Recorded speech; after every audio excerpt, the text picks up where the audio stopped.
Hello everyone, you are watching serials या पाँच, जहाँ पे मिलती है आपको आप ही के फेवरेट शो से जुड़ी जानकारी। बात करते हैं टीवी सीरियल इश्क की दास्तान नागमणि की। तो आज रात के एपिसोड में क्या कुछ खास होगा, चलिए आपको बताते हैं।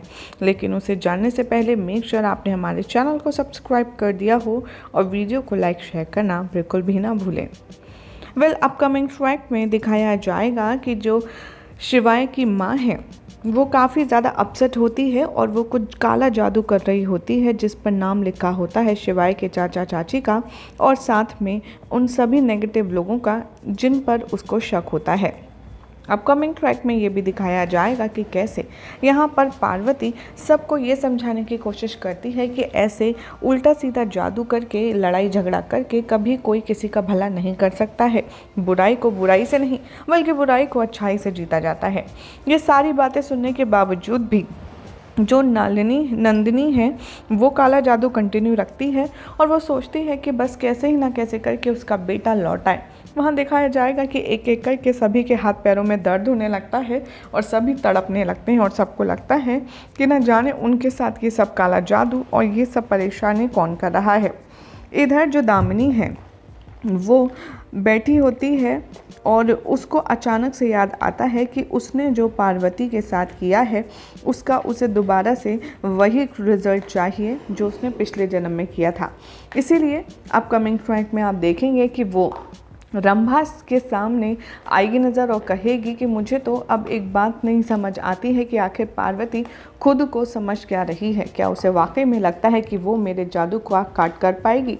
यहाँ पर जो रंभा है वो पार्वती की तारीफ़ करती है। वो कहती है कि जी वैसे एक बात तो माननी पड़ेगी कि हर जन्म में पार्वती यानी कि जब वो पहले पारो थी तब भी उसकी एनर्जीज़ आपकी एनर्जीज से ज़्यादा थी और वो हमेशा आपकी मतलब हर एक प्लान को फ्लॉप करने की क्षमता रखती है। जिसे सुनकर उसे बहुत गुस्सा आ जाता है और वो कहती है तुम कहते कहते रुक क्यों गई और बोलो। तभी रंभा यहाँ पर कहती है कि देखिए जीजी, मैं बस इतना कहना चाहती हूँ कि पार्वती में कुछ अजीब शक्तियाँ तो ज़रूर हैं, क्योंकि देखिए आपको कभी भी नागमणि आज तक मिली नहीं और उसने हर एक चुनौती को आपकी बहुत आसानी से पार किया है, बल्कि आपको हराया ही है। लेकिन मुझे लगता है कि अब आपको कुछ ऐसा करना चाहिए जिससे वो बाहर ना निकल पाए और शिवाय उसका नहीं बल्कि आपका हो पाए। तभी यहाँ पर वो जो हाथ होता है, चमत्कारी हाथ, जो जादुई हाथ होता है, चुड़ैल लोक से आया होता है, वो आकर के कहता है कि तुम लोग किस बारे में बात कर रहे हो। तभी यहाँ पर वो बात को गोलमोल कर देती है और वो कहती है कि कुछ खास नहीं, मैं तो बस ये बोल रही थी कि जब यहाँ पर दामिनी दीदी का शिवाय उनके पास आ जाएगा तब वो ब्रह्मांड के सबसे ताकतवर शैतान हो जाएंगे। उनके पास नागमणि भी होगी, फिर इनके छोटे छोटे शैतान बच्चे भी होंगे जो मुझे प्यार से बुआ या मासी कहकर बुलाएंगे। और यहाँ पर रंभा बात को चेंज कर देती है। इधर अपकमिंग ट्रैक में ये भी दिखाया जाएगा कि कैसे यहाँ पर शिवाय को सोच सोच कर के दामिनी बहुत खुश हो रही होती है और तभी जो रंभा की शक्तियाँ होती हैं, जो खोई हुई होती हैं, जिनसे वो अनजान होती है, वो कटा हुआ हाथ उसको दोबारा से दे देता है। यहाँ पर पार्वती बहुत ज़्यादा परेशान है। वो जैसे ही एंटर होती है वो देख कर के शॉक हो जाती है कि जो नंदिनी है वो काला जादू के ज़रिए सब पर अटैक कर रही है और सबको मार रही है। हालांकि जो शिप्रा है और दादी है वो उनको लगातार मना कर रही हैं कि ऐसा करना ठीक नहीं है, वो हमारे परिवार के ही लोग हैं, ये ठीक नहीं है। लेकिन जो नंदिनी है वो किसी की नहीं सुनती है। वो अपने बेटे के गम में बस सबसे बदला लेना चाहती है। इधर अपकमिंग ट्रैक में ये भी दिखाया जाएगा कि जैसे ही वो सारी गुड़िया के सुई चुभो रही होती है, सभी उधर तड़पना शुरू कर देते हैं और कहते हैं कि ऐसा लग रहा है कि हमारे ऊपर कोई जादू कर रहा है। यहाँ रंभा भी भागी भागी आती है और दामिनी से कहती है कि जी उन सब की जान खतरे में है, ऐसा लग रहा है कि कोई उन पर अटैक कर रहा है, कुछ करिए जी वो मर जाएंगे। तभी यहाँ पर दामिनी कहती है आराम से लंबी सांस लो और इतना परेशान क्यों हो रही हो, मरते हैं तो मर जाने दो, इससे तो हमारा काम ही आसान होगा।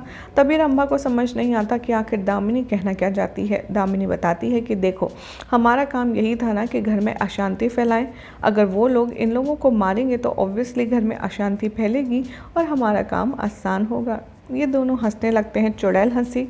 और तभी जो रंभा की खोई हुई पावर होती है वो कटा हुआ हाथ उसे लौटा देता है और वो कहता है कि अब तुम्हें तुम्हारी शक्तियाँ पुनः मिल गई हैं। बताओ तुम पिछले जन्म में किन शक्तियों के साथ थी। तभी रंभा बहुत याद करती है और कहती है कि मैं तो छिपकली थी जो किसी का भी रूप ले सकती हूँ।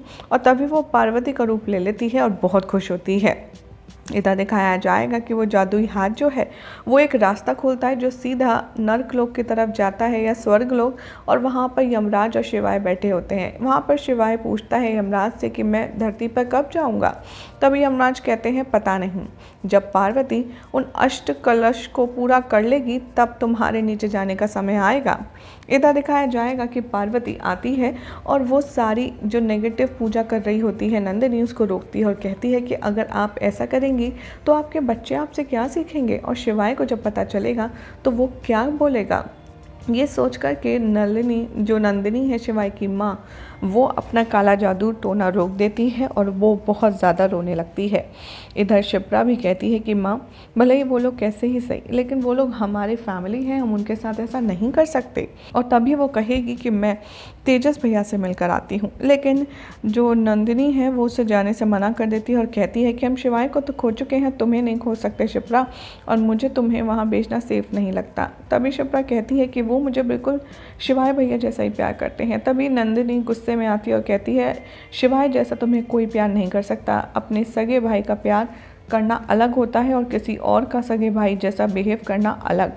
तभी शिप्रा यहाँ पर जिद पकड़ती है और वो कहती है कि मुझे जाने दीजिए, और वैसे भी कभी भी हम बुराई से बुराई को नहीं जीत सकते, बुराई को सिर्फ प्यार से जीता जा सकता है। और तभी यही सब दिखाया जाएगा शो के अपकमिंग ट्रैक में। इधर दूसरी तरफ दिखाया जाएगा कि जो रंभा है वो पार्वती बनकर सीधा चली जाती है यमराज के पास और शिवाय को देख कर के उसे मुस्कुराती है और वो कहती है कि शिवाय मुझे माफ़ कर दो, लेकिन तुम्हें मेरी हालत समझनी होगी। वो यमराज से कहती है कि मैं अब और लड़ाई नहीं लड़ पाऊँगी। आपने जो मुझे अष्ट कलश दिए हैं, मैं आपसे रिक्वेस्ट करती हूँ कि आप उनको वापस ले लीजिए, क्योंकि मैं अब और यहाँ पर तमाशा नहीं करना चाहती। यहाँ नीचे पृथ्वी पर कितना बुरा माहौल है शिवाय, तुम सोच भी नहीं सकते। बल्कि मैं तो ये कहूँगी कि घर में इतनी अशांति फैली है, उसे देखने से पहले अच्छा ही हुआ कि तुम नहीं रहे। तभी शिवाय यहाँ पर कहता है कि अरे आप ऐसा कैसे कह सकती हैं। तभी पार्वती उसके आगे हाथ जोड़ती और कहती है मैं उम्मीद करती हूँ कि तुम मेरी परेशानी समझोगे और बुरा नहीं मानोगे। यहाँ पर यमराज पार्वती की पूरी बातें सुनते हैं डिटेल में और वो ये फैसला लेते हैं कि ठीक है, महादेव के दिए हुए कलश वो वापस ले लेंगे अगर पार्वती का आखिरी यही फैसला है तो। और यहाँ पर रंभा जो पार्वती बनकर आती है वो पूरा गेम चेंज कर देती है। इधर दिखाया जाएगा कि जैसे ही शिप्रा जा रही होती है मिलने, तभी यहाँ पर उसको पेन होने लगता है, क्योंकि जो शिवाय है उसके जो दुश्मन हैं वो सब काला जादू करना शुरू करते हैं। रंभा की जो माँ है वो दामिनी से सारी कला सीखी होती है काले जादू की, और वो शिप्रा, नंदिनी और बा पर काला जादू करने लगती है, जिसकी वजह से उसका इफेक्ट दिखने लगता है। ये सब काला जादू करते हुए यहाँ पर पार्वती उसे देख लेती है और इधर बीच में दिखाया जाएगा कि कैसे यहाँ पर कुछ भी समझ नहीं आ रहा होगा पार्वती को और वो सोच रही होगी कि न जाने ये सब काला जादू कर कौन रहा है। और तभी यहाँ पर दामिनी उसे सामने से चैलेंज देती है और कहती है कि तुझे क्या लगता है ये कोई और कर रहा होगा? तू कितनी भोली है, तू तो मुझे अच्छे से जानती है, फिर भी तू नहीं समझ पाई कि ये सब कुछ मैं कर रही हूँ, क्योंकि शिवाय मेरा है, नागमणि भी मेरी है और हम दोनों एक दूसरे के साथ मिलकर इस पूरी दुनिया पर राज करेंगे। पार्वती काफ़ी ज़्यादा अपसेट है ये सब कुछ देखकर और वो हैरान हो जाती है कि कैसे यहाँ पर रंभा की माँ काला जादू कर रही होती है शिप्रा की गुड़िया के ऊपर, जिसकी वजह से उसको काफ़ी तकलीफ होती है। यही सब दिखाया जाएगा शो के अपकमिंग ट्रैक में, जिसमें देखना होगा काफ़ी इंटरेस्टिंग कि अब पार्वती शिप्रा को बचाने के लिए क्या करती है। फिलहाल तो ऐसी मज़ेदार अपडेट्स के लिए चैनल को सब्सक्राइब कीजिए, वीडियो को लाइक शेयर करना ना भूलें।